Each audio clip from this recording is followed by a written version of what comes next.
ഒന്നാം പാരമ്പര്യം. ഇവിടെ നമ്മുടെ പൊതുനന്മയാണ് ആദ്യത്തെ ലക്ഷ്യം.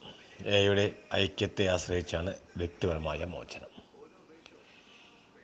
എയിലേക്ക് കടന്നു വരുന്ന ഒരു നവാഗതനെ സംബന്ധിച്ചിടത്തോളം അവൻ്റെ നിലനിൽപ്പ് തന്നെയാണ് അവൻ്റെ ഏറ്റവും വലിയ ആവശ്യമായി തീരുന്നത്. വ്യക്തിപരമായിട്ടുള്ള ഒരു നിലനിൽപ്പ്. ഈ വ്യക്തിപരമായ നിലനിൽപ്പിന് ആൽക്കഹോളിക്സ് അനോണിമസിൻ്റെ ഉള്ളിൽ വന്ന് മുന്നോട്ട് പോകും തോറും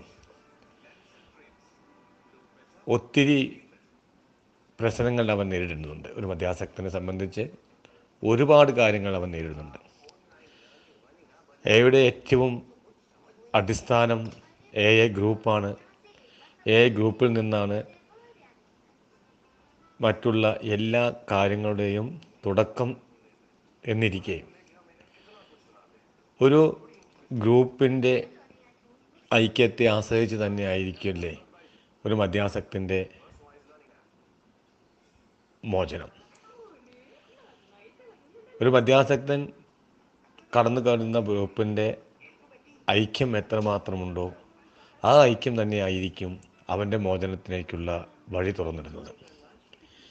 വ്യക്തികളെക്കാൾ തത്വങ്ങൾക്ക് മുൻസ്ഥാനം കൊടുക്കുമ്പോൾ തീർച്ചയായിട്ടും വ്യക്തികളാൽ നയിക്കപ്പെടുന്ന തത്വങ്ങൾക്കല്ലേ നാം മുൻസ്ഥാനം കൊടുക്കുന്നത്.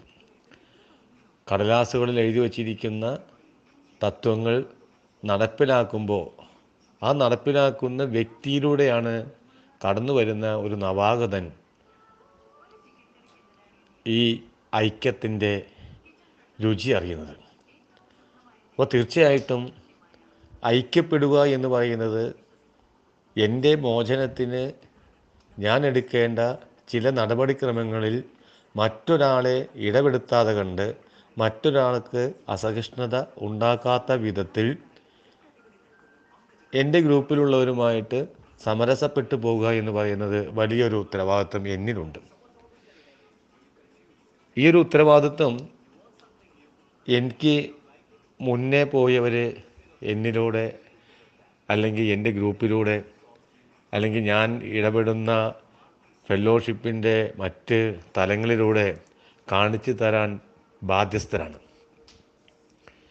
വ്യക്തി എന്ന നിലയ്ക്കല്ല ആൽക്കഹോളിക്സ് അനോണിമസിൻ്റെ ഉള്ളിലൂടെ സഞ്ചരിക്കുന്നത് എന്ന് ഇരിക്കലും വ്യക്തികളാൽ നയിക്കപ്പെടുന്ന തത്വങ്ങൾക്ക് തീർച്ചയായിട്ടും വ്യക്തികളെ സ്വാധീനിച്ചിട്ടുണ്ട്. അപ്പോൾ വ്യക്തികൾ എന്ന് പറയുന്നത് മോചനത്തിൻ്റെ വഴികാട്ടികളാണ്.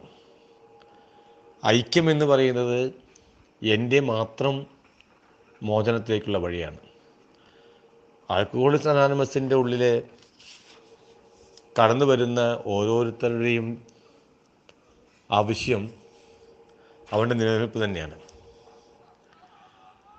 ഒരിക്കലും രക്ഷപ്പെടില്ല എന്ന് പറയുന്ന സമൂഹത്തിൽ നിന്നും അല്ലെങ്കിൽ സ്വയം ഉണ്ടാക്കിയെടുത്തിട്ടുള്ള ഒരു മിഥ്യാധാരണയിൽ നിന്ന് ഞാൻ രക്ഷപ്പെടില്ല എന്ന് പറയുന്ന അല്ലെങ്കിൽ ആ ഒരു മാനസികാവസ്ഥയിൽ കടന്നു വരുന്നവനെ ഐക്യപ്പെടുത്തിക്കൊണ്ട് മുന്നേറണമെങ്കിൽ അല്ലെങ്കിൽ അവനിൽ മോചനത്തിൻ്റെ പാത തുറന്നു കൊടുക്കണമെങ്കിൽ തീർച്ചയായിട്ടും ഗ്രൂപ്പിൽ ഐക്യം നിലനിൽക്കേണ്ടതുണ്ട്.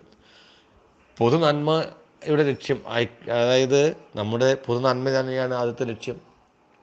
പൊതു നന്മ എന്ന് പറയുന്നത് മദ്യാസക്തരുമായിട്ട് ഉൾപ്പെട്ടുകൊണ്ട് നിൽക്കുന്നൊരു വിഷയമാണ്. ഇനിയും കടന്നു വരാനിരിക്കുന്ന മദ്യാസക്തർ തന്നെയാണത് ലക്ഷ്യം വയ്ക്കുന്നതാണ് ഞാൻ വിചാരിക്കുന്നത്. എയുടെ ഐക്യം എന്ന് പറയുന്നതും ഈ ആശ്രയിക്കുന്നത് എന്തിനാണ്? വ്യക്തിപരമായ മോചനമാണ്.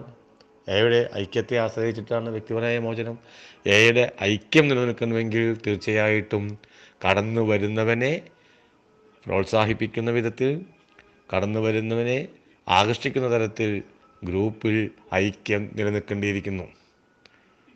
അവിടെയാണ് ഒന്നാം പാരമ്പര്യം എത്രമാത്രം ആകർഷിക്കപ്പെടുന്നുണ്ട് എന്നുള്ളതിൻ്റെ ഒരു മഹത്തായ വലിയൊരു ചോദ്യമുള്ളത്. എനിക്ക് അറിയുന്ന കാര്യങ്ങൾ ഞാൻ പറഞ്ഞു കൊടുക്കുന്നതല്ല, ആൽക്കഹോളിക്സ് അനോണിമസിൻ്റെ കാര്യങ്ങൾ പറഞ്ഞു കൊടുക്കുന്നതായിരിക്കണം ഐക്യം. ആൽക്കഹോളിക്സ് അനോണിമസ് എന്താണ് നിർവചിച്ചിരിക്കുന്നത്? ആൽക്കഹോളിക്സ് അനോണിമസ് എന്താണ്, ഒന്നാം പാരമ്പര്യത്തെ എങ്ങനെയാണ് ആൽക്കഹോളിക്സ് അനോണിമസ് കാണുന്നത്, അത് എനിക്ക് മുമ്പേ ഉള്ളവർ എങ്ങനെയാണ് ഒന്നാം പാരമ്പര്യത്തെ മുറുകെ പിടിച്ചുകൊണ്ട് മോചനത്തിലേക്ക് എത്തിയത് എന്നുള്ളത് പറഞ്ഞു കൊടുക്കാൻ തീർച്ചയായിട്ടും എൻ്റെ ഗ്രൂപ്പിലേക്ക് വരുന്നവനോട് ഞാൻ പറഞ്ഞു കൊടുക്കേണ്ടത് അത്യാവശ്യമാണ്.